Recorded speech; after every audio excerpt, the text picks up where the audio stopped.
To give you a little peek behind the curtain for us here at Guitar Guitar, this is actually the first time I've had this guitar in my hands since it launched early this year in 2023. That's because the pre-sales were so high on it that basically every single guitar that arrived of this just immediately went out to some happy customers. This, of course, is the Ibanez Tim Henson TOD10N nylon string. And I'm here to show you 3 cheaper alternatives.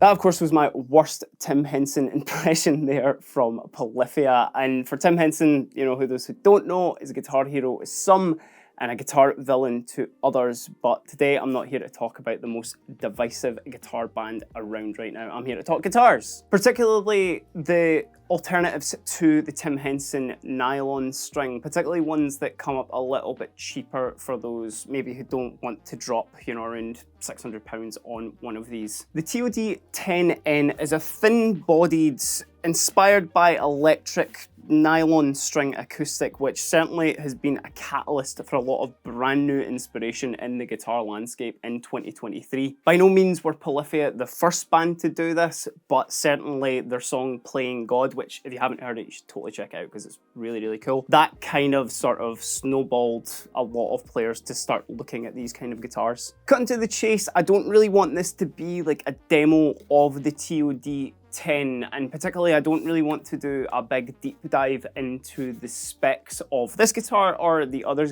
guitars that I'm going to be showing as alternatives for today. If you do want to look a lot deeper into those, all the links for these guitars will be in the description below. I really just want to focus on what makes them different to this guitar and what makes them the same. But let's kick things off with maybe the most obvious alternative.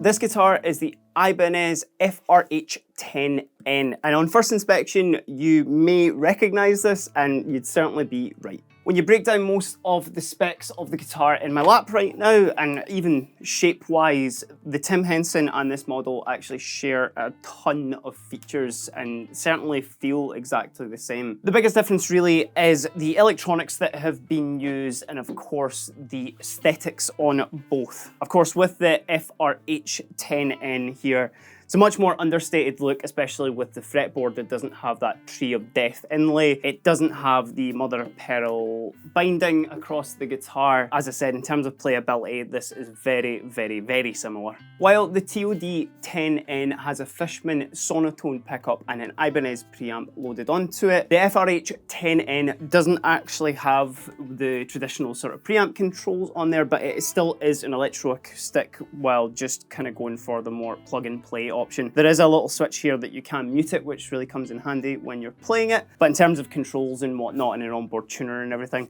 it's a bit more stripped down with this version. Most of the sounds you will be hearing today will be directly from the DI that we've got plugged into a Katana 100 and is just going straight into the interface to record. I'll give you a quick example on how these guitars do sound by themselves. By no means, again, do they sound, but they do lack a little bit of the presence you'd expect from a full-bodied acoustic, especially with them being much thinner. They really do shine when you plug them through a DI, and obviously that gives you the ability to throw in some effects. We've got a little bit of reverb on our tracks today. Nothing major, but just giving it a little bit of space.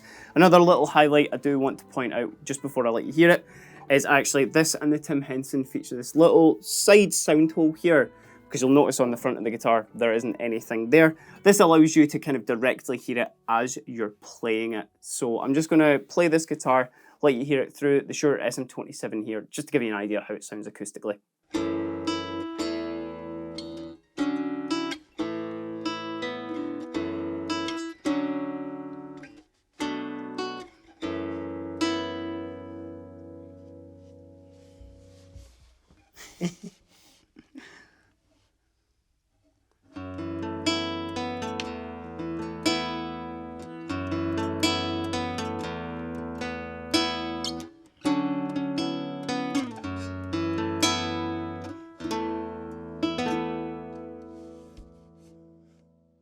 So as you can hear, it's a little bit more difficult to just get the sound right at the sound hole. As I mentioned, these guitars do really shine when you DI them. Certainly for just a guitar to sit around on the sofa with, or just something that you just want to pick up and play. It is a really, really cool guitar for all that, and certainly to mention, since getting specifically the Tim Henson in my hands and these, it can't really be overstated how fun they are to play. There's just something about it that just sort of inspires and just makes you want to kind of play those kind of saucy lines. The next model that I want to look at is the Cordoba Stage, which, if you're looking for something that has a similar kind of flashiness to the Tim Henson, is a little bit different, this might be the one that you want to check out. In terms of looks, the Cordoba Stage has this flame maple top veneer on it, which looks really nice, and it actually does come in a slightly different colour, and kind of sort of reddy colour if you're more into that. Along with that, it does have a maple back and sides along with a spruce top on it. So it's going to give you a slightly darker tone acoustically and through the amp compared to the Ibanez models, specifically if you find them a bit too bright. It has a slightly different Fishman pickup system built into it as well, along with these wooden knobs on the front, which are a bit more traditional to anyone who plays electric guitar or something. It also has a slightly more C-shaped neck as well on it, so for anyone, again, who's a bit more familiar with electric guitars, you're probably going to get on quite well with this.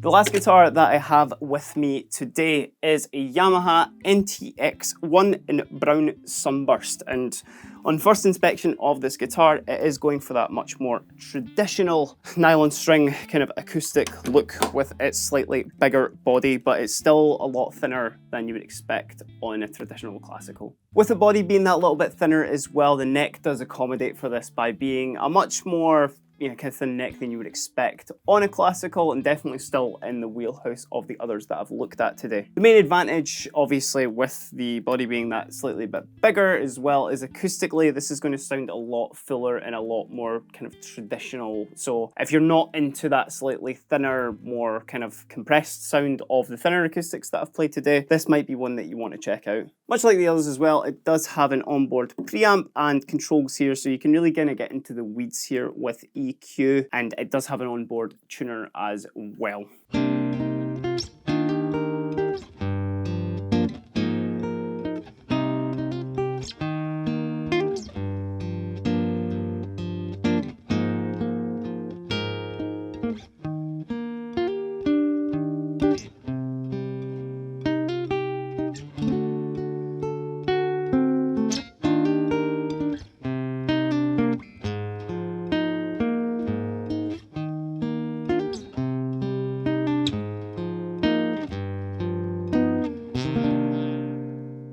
Of course, these are just a few examples of thinner body, thin line nylon string acoustics that are available right now. There are certainly a lot more out there, including another Ibanez model called the GA35, and that comes in a few different colours as well, but that's kind of got the same vibe as that Yamaha that I was just playing, with it having a more traditional sound hole, but is much thinner. But of course, if you do want to just go with something, a bit more kind of traditional, just any sort of nylon strung acoustic will be a great place for you to start, because you'll get all of those sounds. I'm assuming if you made it this far into the video, no doubt you are a Tim Henson / Polyphia fan. That's probably the reason that you clicked on this. If you aren't, and you have made it this far in the video, I think it's safe to say as well that having a nylon string in your arsenal of guitars just to pick up, and they do kind of differ from standard acoustic, steel strung ones as well, because they kind of do inspire you a little bit